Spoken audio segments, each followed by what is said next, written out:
भारत का विभाजन एक ऐसा घाव जो आज तक नहीं भरा है।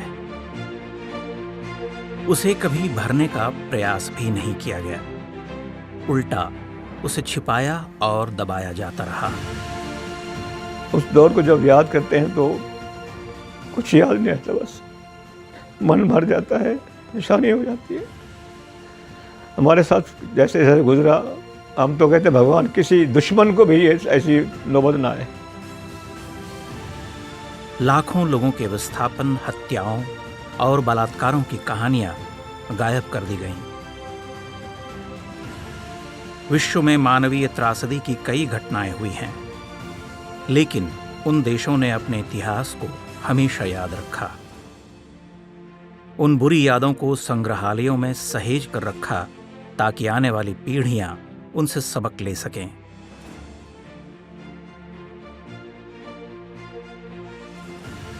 दूसरी ओर हमारा देश है, जहां इतिहास के सबसे भयावह घटनाक्रम को गंगा जमनी तहजीब और भाईचारे की सुहानी बातों में दबाने और भुलाने के प्रयास किए गए। कभी इस बात पर चर्चा नहीं हुई कि सहस्रों वर्ष पुरानी भारतीय सभ्यता की धरती के टुकड़े क्यों हुए। जहां पर कभी हमारे ऋषियों ने वेदों की ऋचाएं लिखी थीं, वहां पर सनातन धर्म और भारतीय संस्कृति के चिन्ह तक क्यों मिटा दिए गए।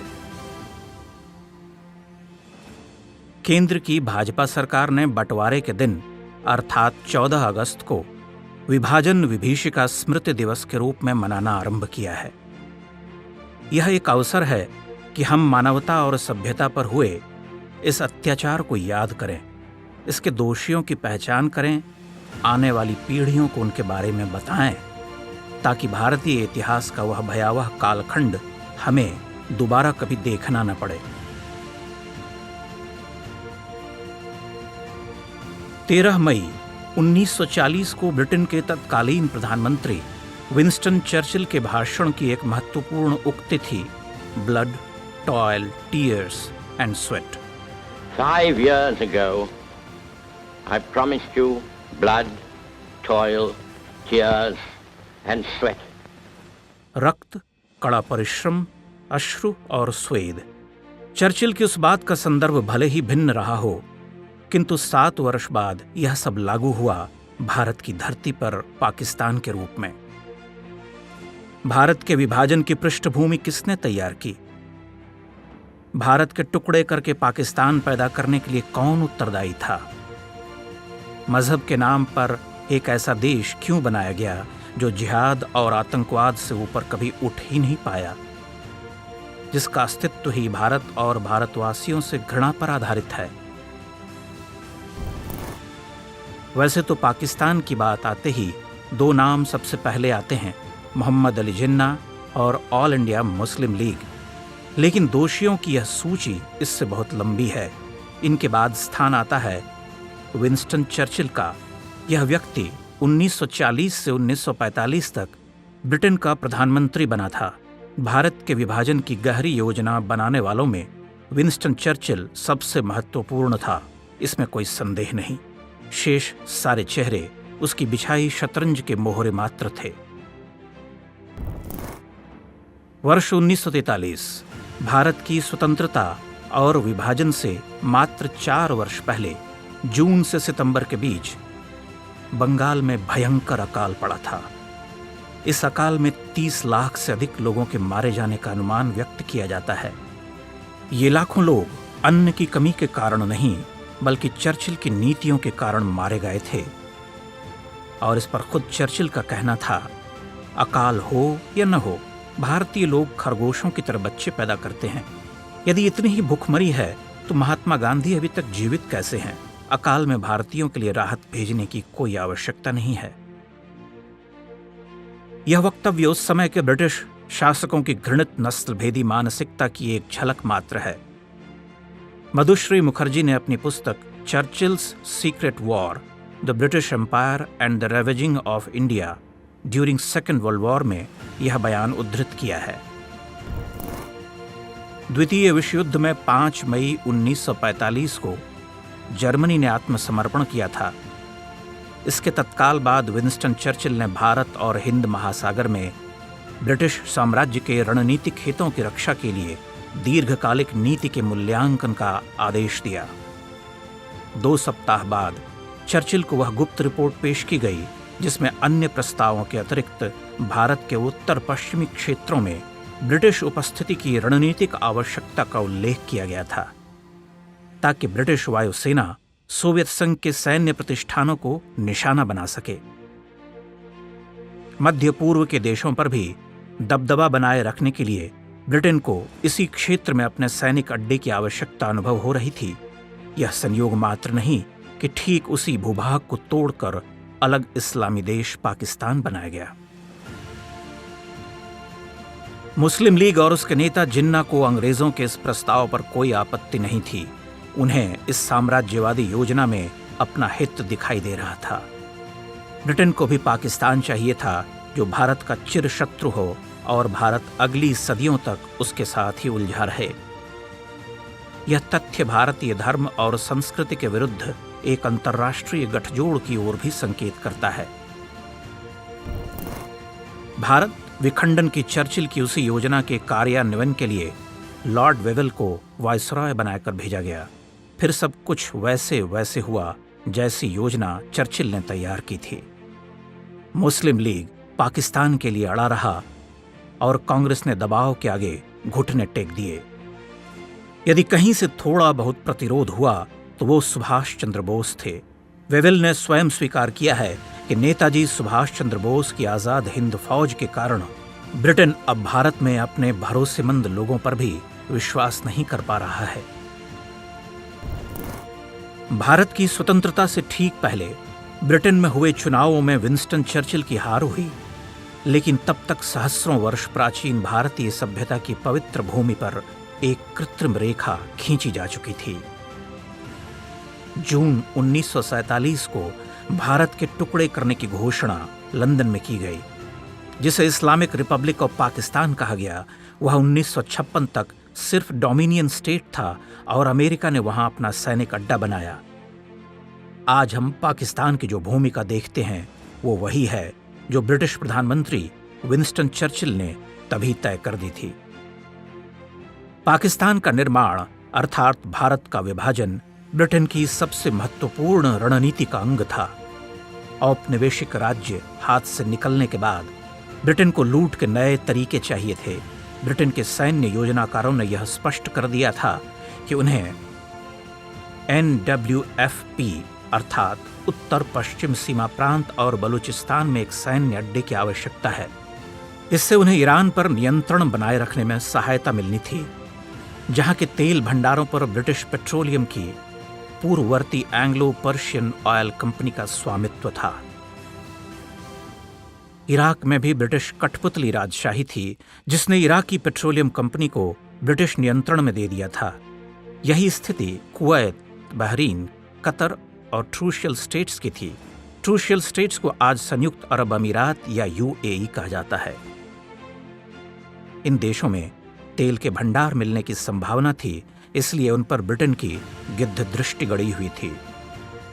यह भी एक रहस्य है कि इस्लाम के नाम पर बन रहे पाकिस्तान के नेताओं को इस बात पर कोई आपत्ति नहीं थी कि उनकी धरती का प्रयोग मध्य पूर्व के अन्य इस्लामी देशों के विरुद्ध किया जाए। ब्रिटेन के लिए समस्या यह थी कि उत्तर पश्चिम सीमा प्रांत और बलूचिस्तान भारत में रहना चाहते थे।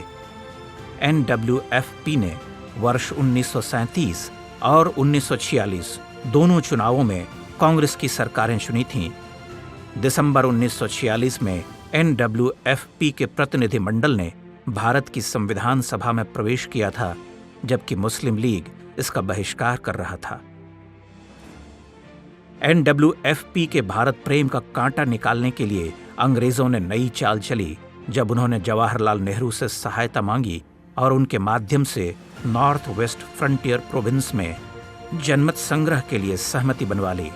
विभाजन का विरोध करने वाले हमारे नेता न केवल उसके लिए तैयार हो गए, बल्कि एक तरह से NWFP क्षेत्र को पाकिस्तान के हवाले करने पर सहमत भी हो गए।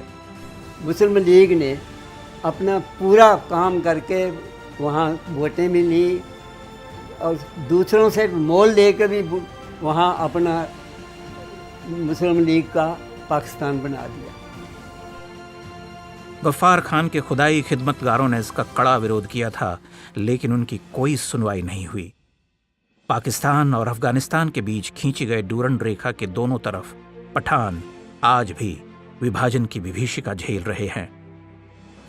एक ओर औपनिवेशिक शक्तियों के दांवपेंच उनकी कठपुतली बने नेता, और दूसरी ओर वह मानवीय त्रासदी जिनका दूसरा कोई उदाहरण हाल के इतिहास में नहीं मिलता।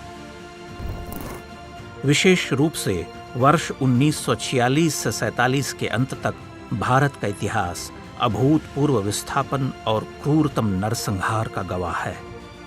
यह मुस्लिम लीग द्वारा उभारे गए जिहादी उन्माद और उसके आगे हमारे राजनीतिक नेतृत्व के समर्पण का इतिहास है। जो यातनाएं, जो पीड़ा, जितने कष्ट हम लोगों ने सहे और अपनी आंखों से देखे, उन सब की तस्वीर एक पिक्चर की तरह हमारे सामने आ जाती थी।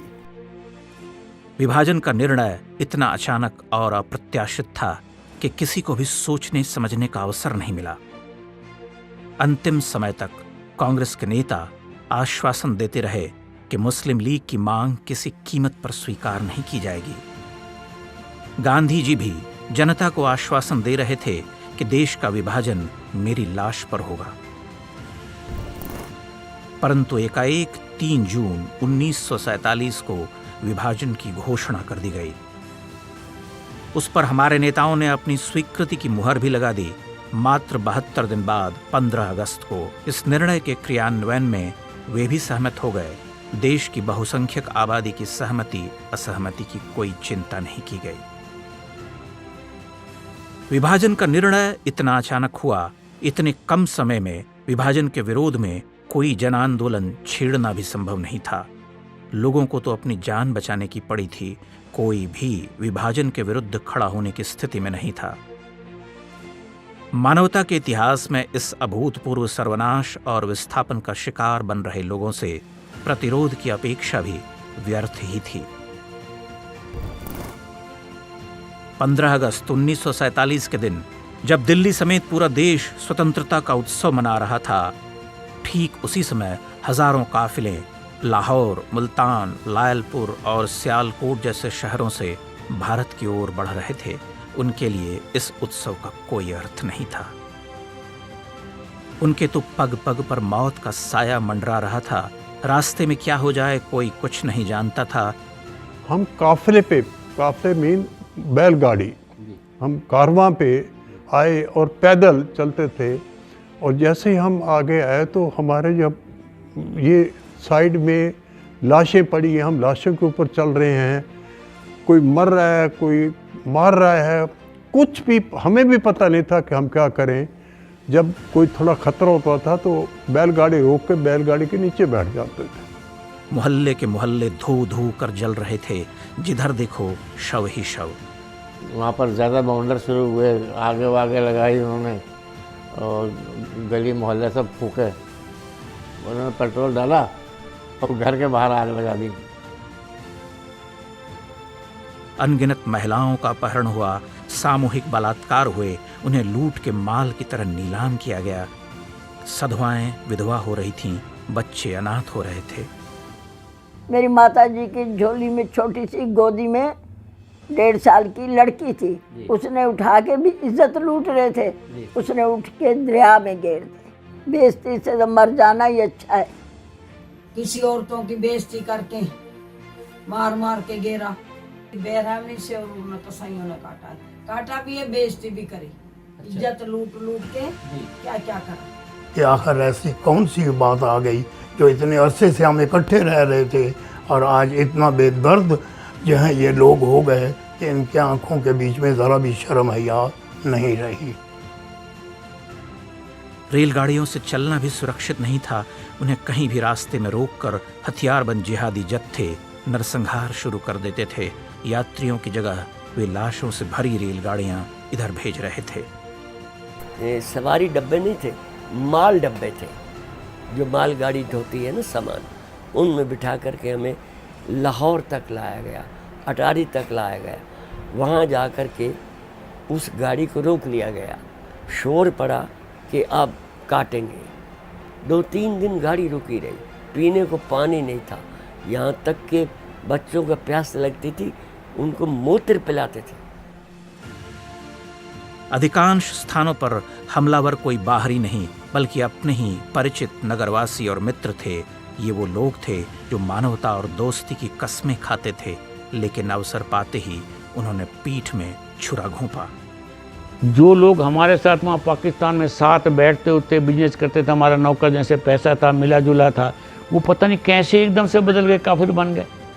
कैसे उनकी वृत्ति इतनी खराब हो गई कि हमारे से या इलाही के नारे लगाते हुए नंगी तलवारें निकाल के बाहर हुड़दंग मचा हुआ था। हम छतों पे अपनी जान बचाने के लिए खड़े, कुंडे बंद करके कुंडे तोड़ने की कोशिश करते थे, वो दरवाज़ा तोड़ने की कोशिश करते थे। सिर के ऊपर कुरान लेके कसम उठाई कि आप नीचे आ जाओ, हम आपसे बात करेंगे। जैसे वो चौधरी हरदयाल जावा नीचे आए, उन्होंने कुरान को फेंक दिया और तलवार लेके उनकी गर्दन काट दी। उसके बाद वो सब लोग अपने मकानों में चले गए। उनके पास राइफल थी, फिर उन्होंने मुकाबला करा और उनके गांव को, आधे गांव को मुसलमानों ने जला दिया था। बड़ी संख्या में हिंदू और सिख इस विभीषिका का शिकार बने।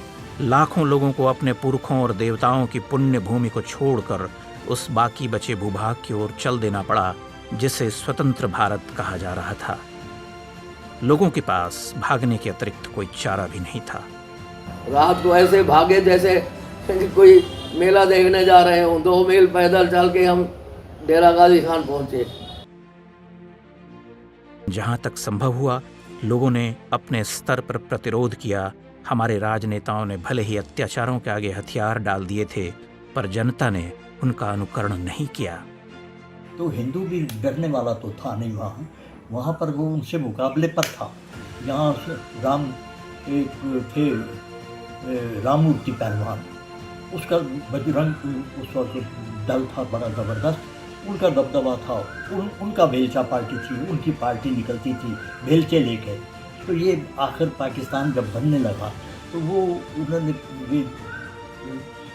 पुलिस भी उनके साथ हो गई, पूरी मशीनरी उनके साथ हो गई, तो हिंदुओं को वहाँ से निकलना ही पड़ा। अकाली नेता मास्टर तारा सिंह ने लाहौर में असेंबली भवन पर लहराए लीगी झंडे को फाड़ दिया और म्यान से तलवार निकालकर प्रण किया कि वो पाकिस्तान कभी नहीं बनने देंगे।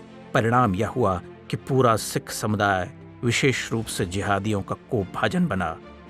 मास्टर तारा सिंह ने वहाँ पर लाहौर में एक स्पीच दे दी थी इनके खिलाफ, तो सिख जो थे हमारे खिलाफ हो गए, हिंदुओं को नहीं हो गए। हमारे जहाँ हम रहते थे, दिन दहाड़े ठाई एक सरदार को गोली मार दी गई, बिल्कुल, लेकिन हम कुछ कर नहीं सकते थे। अच्छा, वो ये होता था कि हमारा नंबर कब आए, हालात ये थे। तबलीगी नेताओं ने हिंदुओं और सिखों में दरार डालने के लिए कई चालें चलीं, लेकिन वे सफल नहीं हो सके। उन दिनों प्रायः सभी गुरुद्वारे समाज की रक्षा के दुर्ग बन गए थे, जहां पर पूरा एकजुट हिंदू समाज हत्यारी भीड़ से अपनी और अपने परिवारों की रक्षा करता था। भारत के बंटवारे पर मुहर लगाकर कांग्रेस के उच्च नेता दिल्ली की राजनीति में व्यस्त हो गए और हजारों लाखों लोगों को उस भूमि पर लाचार छोड़ दिया जिसे पाकिस्तान का नाम दे दिया गया था। वहां उनकी सहायता करने वाला कोई नहीं था। ऐसे कठिन समय में राष्ट्रीय स्वयंसेवक संघ ने युवकों को एकजुट करके बड़ी संख्या में लोगों को लीगी गुंडों से बचाया। हजारों लोगों को मुस्लिम बहुल क्षेत्रों से निकालकर सुरक्षित स्थानों पर पहुंचाया। यहां तक कि कांग्रेस के पदाधिकारी भी अपनी जान बचाने के लिए संघ के स्वयंसेवकों पर ही आश्रित थे। पाकिस्तान से बचकर आए लोग मानते हैं कि यदि संघ न होता तो मारे गए लोगों की संख्या बहुत अधिक होती। संभवतः बहुत कम लोग ही बचकर भारत तक आने में सफल हुए होते। 3 दिन तक हम गाड़ी के अंदर बैठे रहे, भूखे प्यासे, और अपने पास सामान तो हम लिया नहीं, उठाने वाला उस समय बादाम थे, बादाम लेकर आए, बादाम खाते रहे, खजूर खाते रहे। बाकी सरकार ने कुछ मदद ये ज़रूर की है, जब सिंध दरियाफ़ गया उस समय स्वयं सेवकों ने कहा कि आप घबराओ नहीं, आप चिंता न करो, आपकी सुरक्षा पूरी होगी। उन्होंने पूरी सुरक्षा की। उन्होंने सिंध दरिया भी पार कराया, आगे डेरे में हमें रुका करके वो अपने चले गए। पंजाब विश्वविद्यालय में प्रोफेसर रहे A.N. बाली की पुस्तक now it can be told के अनुसार गांधी जी, डॉक्टर राजेंद्र प्रसाद, सुचेता कृपलानी आदि ने लोगों को अहिंसा के मार्ग पर चलने का परामर्श दिया था। उनसे भगवान पर भरोसा करने को कहा गया, किंतु संकट में फंसे लोग समझ चुके थे कि यह एक आदर्श स्थितियों की बात है जो किसी सुरक्षित दुर्ग में ही लागू होती है। ऐसी कठिन घड़ी में राष्ट्रीय स्वयंसेवक संघ ने लोगों की रक्षा का बीड़ा उठाया। उन्होंने हर नगर, हर मोहल्ले में हिंदू, सिख महिलाओं और बच्चों को निकाला, उनके खाने पीने, चिकित्सा और कपड़ों का प्रबंध किया। साथ ही वे हथियारबंद होकर उनकी सुरक्षा भी करते थे। हमें ये था ना, RSS वालों को डरते नहीं, रात को हम पहरा देते थे अपने हिंदुओं को, ताकि कोई ये सारे आए ना। बंदूकें लेके हमारे जो सेठ लोग थे, हमें बंदूकें दे रखी थी, रात को पहरा देते थे हम कि हमें कोई है ना तंग न करे। तो ये सब RSS वाले करते थे। प्रोफेसर बाली लिखते हैं कि पश्चिमी पाकिस्तान से आए शरणार्थी आज भारत में चाहे जहां भी रह रहे हों, एक स्वर में यही कहेंगे कि जब सब ने उनका साथ छोड़ दिया था, तब राष्ट्रीय स्वयंसेवक संघ ने ही उनका साथ दिया। लोगों में बहुत दहशत थी, बहुत लोग हिंदुओं को काट काट के फेंका। अगर हम लोग सही सलामत बच के आए तो RSS की वजह से बच के आए।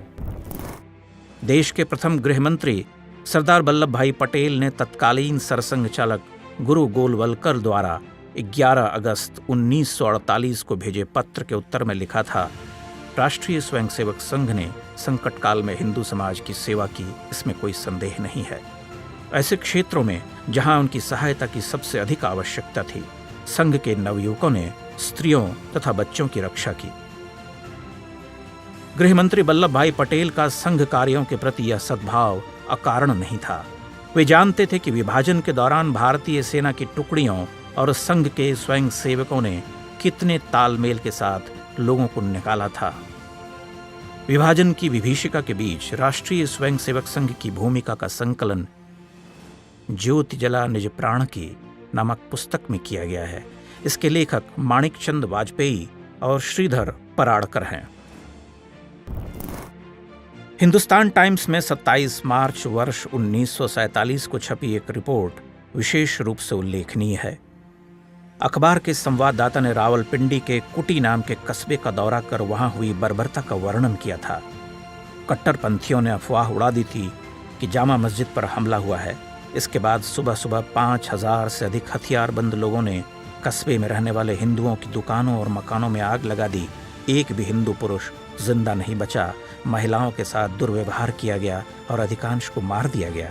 पूरा क्षेत्र मलबे का पहाड़ बन चुका है। ऐसा लगता है मानो यहाँ विमान से बमबारी की गई हो। और हमें अपने मोहल्ले में भी देखने को मिलता था, किसी की गर्दन कट के आ रही है, किसी के हाथ कट के आ रही हैं और किसी का पैसा लूट रहे हैं, कहीं आग लगा रहे हैं। जो 3 बसें हमारी ब्राह्मणों की उन्होंने जो गए हुए थे जलालपुर पीरवाला में, वो सारी की सारी उन्होंने काट छांट कर दी और नौजवान औरतों को, स्त्रियों को, लड़कों को उठा के ले गए। और क्या किया होगा उन्होंने, वो जो है ना, वो आज भी याद है कि ये क्या किया होगा उन्होंने उसके बारे में। 15 अप्रैल 1947 को स्टेट्समैन अखबार ने रावलपिंडी के एक गांव का समाचार छापा था। थोहा खालसा नाम के इस गांव पर 3000 से अधिक कट्टरपंथियों की भीड़ ने हमला कर दिया था। गांव के पुरुषों ने कई दिनों तक संघर्ष किया, लेकिन जब वे हारने लगे तो महिलाओं ने सम्मान की रक्षा के लिए आत्म बलिदान का निर्णय लिया। 90 बहु बेटियों ने गांव के इकलौते कुएं में छलांग लगाई। कुआं इतना भर गया कि अंतिम 3 महिलाएं डूब ही नहीं पाई। हमारी नौजवान बच्चियों के साथ दुर्व्यवहार किया, रेप किया, उन्हें मार धाड़ की, लेकिन नौजवान बच्चियों ने कुएं के अंदर छलांग लगा दी, लेकिन अपने अस्तित्व को ख़त्म करने की कोशिश नहीं की। जब उन बच्चियों को दहाड़ते हुए, रोते हुए, चिल्लाते हुए देखते थे तो उस वक्त हमारी आंखों में आंसू आ जाते थे। ये इकलौती घटना नहीं थी। अधिकांश लोगों ने इस्लाम कबूलने के बजाय अपने धर्म और सम्मान की रक्षा के लिए मृत्यु को चुना। एक सरदार जी थे, सिख थे, वो अपनी छोटी लड़की को किशन गंगा नदी में फेंक रहा था। तो मेरे पिताजी ने जोर से बोला, ए की कर रहा पे हैं? कहता जी मेरी औरत को तो वो खींच के ले गए हैं और मेरी बेटी को मैं बड़ी मुश्किल से बचा के लाया हूँ और मुझे नहीं लगता मैं इसको संभाल पाऊँगा और ये कहीं उनके हाथ ना आ जाए। और उनके हाथ आने से अच्छा ये है कि मैं इसको नदी में फेंक दूं। विभाजन की सबसे दर्दनाक विभीषिका जम्मू से लगे मीरपुर के लोगों ने झेली। पाकिस्तानी सेना और कबायलियों के विरुद्ध 25,000 से अधिक मीरपुर वासियों ने पूरे 20 दिन तक मोर्चा लिया। इनमें बड़ी संख्या में संघ के स्वयंसेवक भी थे। उन्हें आशा थी कि भारत सरकार उनकी सहायता को सेना भेजेगी, लेकिन पास में ही भारतीय चौकी होने के बावजूद सेना नहीं पहुंची। हजारों की संख्या में लोगों ने अपना बलिदान दिया। जिहादी हमलावरों ने सैकड़ों बच्चों को भालों और तलवारों की नोक पर उछाल कर मारा।